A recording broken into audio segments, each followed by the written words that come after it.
Art collectors, buyers and enthusiasts admire and bid for the works of over 50 artists from around East Africa.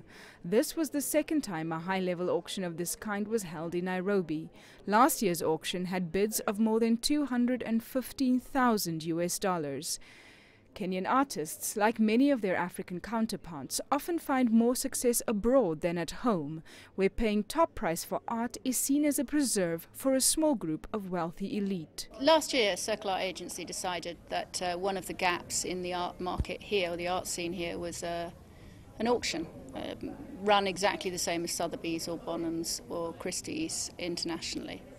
The aim of it really is to encourage a secondary market, and so the selection of art was a lot about finding rare historic works from some of the early masters post-independence, so works going back to the 60s, but also mixing it up with some contemporary work because of course some of our collectors are only interested in contemporary. DANDA started the agency in 2002 to provide professional world-class consultancy to artists and art institutions in East Africa.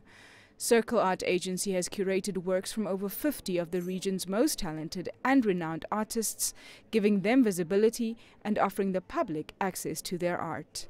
Last year we had, I think, over 300. We already have 100 registered to bid. I'm quite sure that we'll have more. If we have the same number as last year, I'll be very happy. The artists are also reaping the benefits of growing appetite and deep pockets in the local art scene. Sanewadu has been a painter since 1985. Back then, he sold a painting for 250 Kenya shillings. That's about $3. At the auction, his painting, The Invisible Cat, was sold for slightly over $1,800. In course of that journey, we have come to a point where we have the artists now feeling that like they are part of the industry, the visual art industry, and currently in my opinion, I tend to feel like we are doing all right. Sotheby's valued global African art sales for 2013 at $28 million, with the majority coming from major African art markets, South Africa and Nigeria. Although Kenya is not among the major players, its art market is proving to be robust, attracting foreign buyers looking to invest in African art, either as collectors or for profit. I think South African market is obviously very well established, as you know, and Nigerian market as well. And why? Because both those countries are very rich, and there are a lot of rich people there.